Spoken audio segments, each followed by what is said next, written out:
You're tuned in for another deep dive, and today we're looking at something with, well, the potential for real, tangible impact in kids' lives. hmm School vision screenings. hmm We've got a fantastic resource on the table, the BrightSight School Screening Toolbox. Yeah, and this isn't just, a simple leaflet or something. It's a really thoughtfully put together guide from Lion's BrightSight. Right. And they've been doing this work for quite a while, established way back in 78, I think, and a multiple district project since 91. Wow. Their main goal is getting spectacles, glasses to underprivileged people in South Africa and neighboring countries, too. Which, when you think about it globally, is tackling a massive issue. Huge. It's almost hard to grasp, but like 1 billion people worldwide have vision impairment that's preventable or could be corrected. 1 billion. It's staggering. And a lot of that is just refractive errors, right? Yeah. Things glasses can fix, especially in low and middle income regions where access is tough. Exactly. And that's really where this toolbox comes in. It's so practical. So our mission today, our deep dive, is really to unpack how local clubs, like the Lions, can actually use this kit to get involved, find kids who need help with their vision, and, well, do something about it. It's grassroots stuff, using these tools for potentially huge impact. Okay, so this toolbox, Huh. it sounds pretty substantial. What kinds of actual concrete resources are in there for a club that wants to get going? It's surprisingly complete. You've got the main instruction sheet. They call it 1, 2, 3, let me see, kind of your quick start guide. Yeah, gee. Yeah. Then there are ready-made letters for approaching schools, talking to principals, specific info sheets for teachers, too, and separate ones for parents. Tailored information. Makes sense. Very much so. And critically, you have the consent forms, absolutely essential, plus feedback forms for after the screening. To tell parents the results? Right, whether everything's okay or if maybe a referral is needed. And then instructions for ordering the spectacles through BrightSight, including the actual order form. It seems to cover the whole journey. That sounds incredibly helpful. Like they've really thought through the whole process for volunteers. They have, trying to make it as easy as possible, I think. Let's dig into that 1, 2, 3, let me see, approach then. What are the absolute first things a club needs to do? Okay, so it breaks down into about 9 steps. Step 1, and this is crucial, is getting a local optometrist on board. Partnering up? Exactly. Someone willing to work with the club. Ideally, the toolbox suggests, maybe pro bono, to do the full exams for kids flagged by the screening. Because the initial screening isn't the full diagnostic test. Precisely. It's just the first filter. So step 2 is about the gear. The equipment. Yeah, getting hold of a SPOT vision screener. The advice is to try and borrow one. Oh, okay. From the Lions District, maybe, or another club that has one. They even give contact info for BrightSight to help track down the closest available unit. Makes sense. Step 3 must be learning how to use it. You got it. Step 3 is all about familiarizing the club members, the volunteers doing the screening, with operating the SBOT screener. Is it complicating? Well, the good news is they describe it as very simple, so hopefully not too intimidating for people. That's a relief. You want volunteers feeling confident. Okay, optometrist lined up, screener ready. How do you get into the school? Step 4, that's approaching the school, talking to the principal, setting up a date. And the toolbox gives you the resources for that, the letters, the forms, the info. Oh, so they basically provide the script for that initial conversation. Pretty much, yeah. Take some guesswork out of it. Yeah. Then step 5, absolutely critical. Let me guess. Consent. Bingo. Written parental consent. The guide is emphatic. You must get the parents' written permission. The forms are provided, but you cannot skip this. Ethically, legally essential. Crystal clear. No consent, no screening. So permissions are in hand. Step 6 is the actual screening day. That's right, step 6, doing the screening. They suggest maybe starting small. Like perhaps just 1 grade level first. Lets the club get the hang of the logistics, the flow, before maybe tackling the whole school. Smart. Practice run, essentially. What happens after the kids have been screened? Step 7 is kind of 2 parts. First, identifying the kids who fail the initial screening, the ones who need a closer look. The guide suggests expecting maybe 10%, 15% in that group. Okay. Second part of step 7 is communicating that, using the feedback forms to let the parents know the outcome. Timely communication is key, I imagine. Absolutely. And for those kids flagged in the screening, what's next? Back to the optometrist. Exactly. The other part of step 7 is arranging those appointments for the more detailed eye exam with the optometrist you found back in step 1. Closing the loop. So screening, referral, Then the professional exam.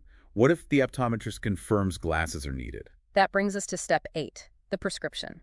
The club asks the optometrist to fill out the BrightSight Club script order form completely. That form is the key to getting the glasses made. And step 9 must be actually ordering them. Yep. Step 9 is the ordering process. The club takes that completed form, uploads it to the BrightSight website. They process it, fulfill the order, get the spectacles made. The toolbox notes the latest pricing is always on their site. A digital process. Sounds efficient. What about the cost side of things? Are the glasses free too? Good question. The screening itself is totally free, a community service from the Lions. Okay. But for the spectacles provided through BrightSight, parents may be asked if they can contribute towards the cost. But importantly, if a family really can't afford it, the local Lions Club might step in and help cover the cost. There's flexibility built in. So cost shouldn't be the ultimate barrier. Good. Let's circle back to engaging with the schools. That initial letter to the principal sounds vital. What's its main job? Its main job is really just to introduce the Lions Club, explain they're offering this free service, and mention the specific technology they use, the PediaVision Spot Vision Screener. Does it explain what that screener can actually find? Yes, it does. It lists the conditions it's looking for. Astigmatism, super common, causes blurriness. Myopia, which is nearsightedness. Anisometropia. That's different focusing power in each eye. Right. Strabismus, crossed eyes or squint. And amblyopia or lazy eye. Which is a big deal in kids, isn't it? It really is. Leading cause of reduced vision in one eye. And if you don't catch it early, the vision loss can become permanent. Really underscores why screening is so important. Definitely. Yeah. How does the letter describe the screening itself to, reassure the school? It emphasizes it's quick, just seconds per child, done from about a meter away. No touching, no eye drops. Yeah. They use the analogy just like taking a photograph to make it sound less clinical. And it mentions the printout result for each child given to the school for the parents, showing if a referral is needed. And it clarifies it's not a full eye exam. Absolutely. Manages expectations. It stresses it's a screening to identify kids who need that further professional check. Gotcha. And the letter also mentions the consent forms and the affordable glasses aspect. Yes, it clearly states the club provides the consent forms and a cover letter for parents. And it mentions the facility to supply prescription spectacles at very affordable prices via BrightSight. Sort of presents the whole package. Okay, so that letter does a lot of the heavy lifting up front. Yeah. What about the teachers? There's specific info for them too. Why is that needed? That's super important because teachers see these kids every day in a learning environment. Right. They're often the first ones to notice subtle signs that a child might be struggling visually, signs the child themselves might not even recognize as a problem. This info sheet helps teachers know what to look for. What kind of things does it cover for the teachers? It explains basic concepts like refractive errors, the common focusing problems, reassures them that most are easily fixed with glasses. Okay, the basics. And it really hammers home why early detection is so critical for the child's learning, their potential, their overall development. It links it to broader social and economic benefits, too. It's not just about seeing the board, it's about future opportunities. Exactly. And then it gives a very practical checklist of signs. Like what? Things like holding books really close, always needing to sit near the front, squinting a lot, maybe copying from a neighbor more than they should. Behavioral clues? Yeah, poor concentration during visual tasks, skipping words when reading, rubbing their eyes a lot, tilting their head funny, complaining about headaches or tired eyes after reading. A whole list of observable things. That's really useful for someone who's not an eye specialist. Does it mention any standards or guidelines? It does. It references the standard guidelines for comprehensive school eye health programs, which adds some weight to it, and simple tips like face washing and good nutrition for general eye health. So if a teacher does see these signs, what's the advice? Refer the child for a proper eye exam, and importantly, to note down why they're referring what signs they observed. That helps the optometrist. Give them context. Makes sense. Okay, switching to the parents now. There's info for them too, right? What's the angle there? The main point for parents is making them aware that kids often don't know their vision is bad because it's all they've ever known. That's a really key insight. Yeah. So it tells parents specific things to look for. In their child's eyes, physically misalignment, redness, watery eyes. Okay. And in their behavior, rubbing eyes, covering one eye, head tilting, struggling with reading or close work, blinking a lot, getting frustrated, A squinting. similar list to the teachers, but framed for parents. Exactly. And also things the child might say: eyes feel itchy or burny, things look blurry, feeling dizzy or sick after close work, seeing double. Comprehensive. But it also stresses that sometimes there are no obvious signs or complaints, even when a problem exists. Good point. Then there's the notice to parents. What's that primarily for? That's the official heads up. It says, hey, the local Lions Club is sponsoring a free vision screening at school. It clarifies the principal okayed it, but parental permission is still required. And it gives the practicals. Date, time, place. Yep. Clear spots for all those details. And again, reassures them it's quick, safe, non-invasive, like taking a photo. And it highlights the benefits of catching things early. Definitely. Mentions that critical period before age 7 for vision development. And that stat, 80% of learning is visual, really makes the case for why screening matters. Does it mention the glasses again? Yes. It mentions Lion's BrightSight and the possibility of affordable specs if needed, plus contact info for questions. Okay, leading up to the big one. The parental consent form itself. Mm. What are the key things parents agree to? It states clearly, screening is free, it's just a scan, painless, safe, like a photo. Kids already wearing glasses don't need it. And the permissions. Parents acknowledge, no charge, it's not a full eye exam, they'll get the results and referral if needed. And there's a liability disclaimer for the Lions organizations. Very clear lines drawn. What info does it collect? Parent guardian name, signature, contact number, date, then for each child. Surname, first names, age, grade, class, or teacher. And what about privacy? Data protection? Yes, there's a PPI Act notification. That's the South African data privacy law. All right. It says, signing gives consent for Lion's BrightSight to use the info only for the screening and potential spectacle ordering, and that they're committed to protecting the data. Okay, vital safeguards. So, screening's done. Time for feedback. There are 2 forms. Correct. All good and referral required. Makes sense. What does the all good one say? Basically, screening didn't detect any issues today. Good news.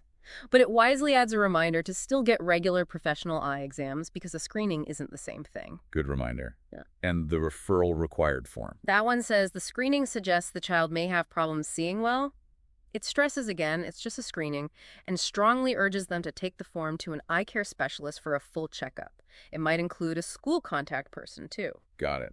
Both forms have the child's details, teacher, signature, date, and the POPI notice again. Yep, consistency on the data privacy front. Okay, so if a referral leads to needing glasses, the last piece is ordering them. How does that work according to the toolbox? It's a step-by-step for the Lions Club. Go to the BrightSight website, find the script order menu, download the script form, which is also in the physical toolbox. The one the optometrist fills out. That's the one. Yeah. The optometrist needs to complete it fully after their exam, crucially, including their practice name and registration number. Accuracy must be paramount there. Absolutely. Then the club scans or takes a clear photo of that completed form. Needs to be legible under 6 MB, and importantly, only 1 script per upload. Okay, 1 child at a time. Right. Then they go back to the website, fill out the online order form carefully, double-checking everything. No room for typos with prescriptions. None at all. Final steps. Upload the scanned script image, follow any last instructions, hit send script. And wait for confirmation. Exactly. Keep an eye out for that confirmation email from BrightSight saying the order's been received. It really does sound like a well-oiled machine, that whole process. Yeah. The toolbox seems incredibly thorough. It really does. It gives local clubs a genuinely actionable framework. Takes this big, daunting issue of kids' vision and makes it manageable at a community level. From that first contact with the school right through to potentially getting a child a pair of glasses.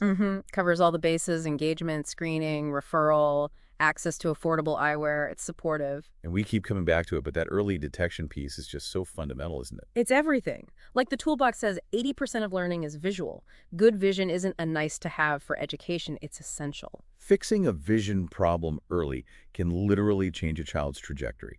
Confidence, learning, future opportunities. It removes a massive potential barrier, lets them engage fully, reach their potential. It's transformative stuff. It really makes you think about the ripple effect, doesn't it? Improving one child's sight, how that spreads outwards. And maybe prompts us, the listeners, to consider, what's happening in our own communities. Are there similar efforts? Could we support them? It shows local action can genuinely make a world of difference.